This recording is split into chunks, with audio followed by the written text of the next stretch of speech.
Dr. Laurence Brown was a man who believed he controlled his destiny. An American ophthalmologist, raised atheist, successful and wealthy. He believed intellect was the only truth, but in the neonatal intensive care unit, control was an illusion. I was raised atheist. I went to an academic medical school, successful, making money, happy with my life. All of my life, I had always been in control. I never had faced a situation in my life in which I had felt that I was not in control. Then came the day his daughter was born. Her body was turning blue. Oxygen wasn't reaching her lower half. As a doctor, he knew the statistics. As a father, he knew fear. For the first time, his expertise was useless. I had a daughter who was born with a congenital heart defect. Her lower body was dying because it wasn't getting any oxygen. It looked like her body was dying because it wasn't getting any oxygen. Forced out of the room, Dr. Brown didn't go to the cafeteria. He went to the hospital prayer room. He wasn't a believer, but desperation opens doors logic cannot.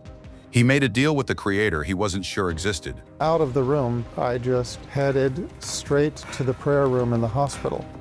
I said, "Oh God, if you are there, I need help. If you save my daughter, then I will follow. If you save my daughter and guide me to the religion that is most pleasing to you, not necessarily most pleasing to me, but most pleasing to you, then I will follow." 15 minutes later, he returned. The medical team had shifted. The surgeon delivered news that defied the earlier prognosis. His daughter didn't just survive, she thrived without surgery. The miracle was a medical fact, but for Brown it was a covenant. The pediatric cardiothoracic surgeon looked at me and said, "She's going to be fine." And I realized that all of them were buying this explanation. But what I was feeling in my heart was they weren't with me a few minutes ago when I was praying for my Creator to save this child. And so that was really the moment when faith entered my heart. My daughter Hannah, she went on to become completely normal. She did not need medicine, she did not need surgery, she did not need any kind of intervention. She became completely normal. You can call that a miracle, or you can accept the doctor's explanation. He spent years searching. One, Buddhism, Christianity. He found monotheism in the Old Testament, but couldn't accept the Trinity. Then, his brother sent him the Quran. The puzzle pieces finally fit. He kept his promise. He became Muslim.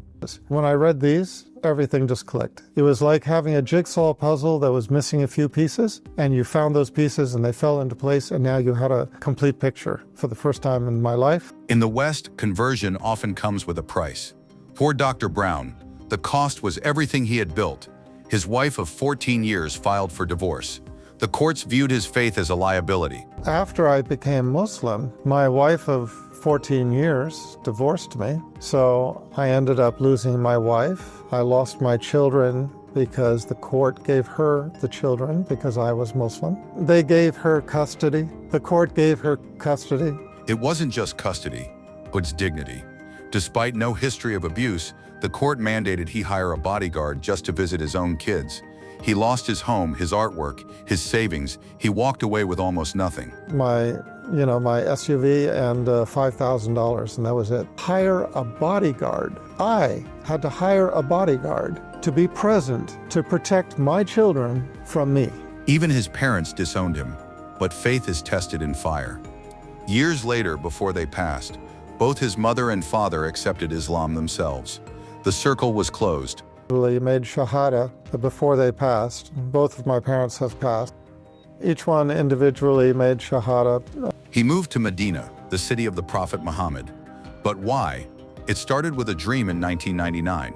One night I had this dream in which the Prophet ﷺ, I was in his presence, and we were in like an old style town, like the kind you would see in an American cowboy movie. So the Prophet ﷺ pointed towards the mountains and said, go to the mountains. And I looked at them, and it was something bizarre to me. I had never seen mountains like this. He said, go to the people of the mountains because there's jihad in the mountains. We all understand understand jihad doesn't necessarily mean fighting, it can mean struggle or personal struggle. I remember saying to him, okay, but our time is not like your time. If anything happens to me in my time, there's nobody to take care of my wife and child. The Prophet ﷺ said, I will take care of your wife and child. Decades later, standing on his balcony in Medina, he looked at Mount Uhud.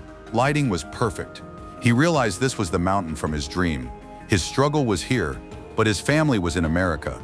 His wife feared the safety of daily commutes. Out on my balcony, and I was looking at Mount Uhud, and I had seen it many times before. But for some reason, the time of day, the position of the sun, the lighting upon the mountain, everything was just perfect. And for the first time, I realized, subhanallah, this was the mountain I saw in my dream, which means that these are the people of the mountain, the people of Medina.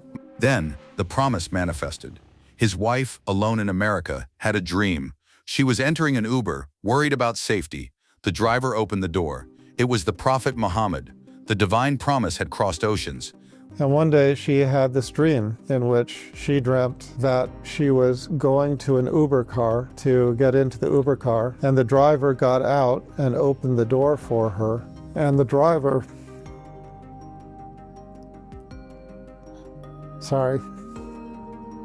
The driver who opened the door for her was Muhammad sallallahu alaihi wasallam. Your dream has been fulfilled. And I said, what do you mean? She said that the Prophet sallallahu alaihi wasallam had promised to take care of my wife and my daughter when I was not there. This dream is what kind of gave her the strength to lose her fears and just carry on. Today, Dr. Brown still practices medicine, but his view on the human body has changed. He studied near-death experiences, patients pronounced dead, seeing things from above, hearing conversations blocks away. Science has no explanation. Was that I met a couple of people who had near-death experiences. The experience of a person having a near-death experience is to come out of your body and look down upon your body, and then as you rise up, look down upon the entire scene. To have a very acute awareness, to be able to hear what people are saying, see what they are doing.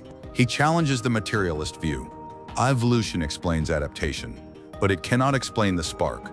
You can assemble every organ, every cell, but you cannot create life from dead tissue.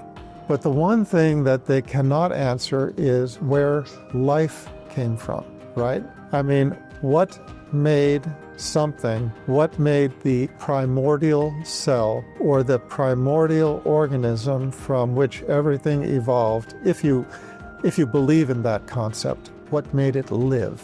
Allah challenges us with life. It challenges the disbeliever by saying, take the dead body, right, and make it live again. Put the ruh back inside it. Put the soul back inside it and make it live. And human beings have tried. They have tried Frankenstein things. They have tried to take dead animals and Frankenstein their parts together, and they cannot make them live. I've heard that in Russia, I don't know if it's true or not, but I've heard that they tried to do the same thing with human beings. No success. You cannot make it live. So again, where do you get the life from? Dr. Laurence Brown lost his wealth, his family, and his status.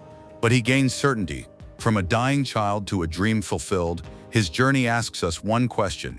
When control fails, what do you hold on to? If this story moved you, share it. Subscribe for more journeys of faith.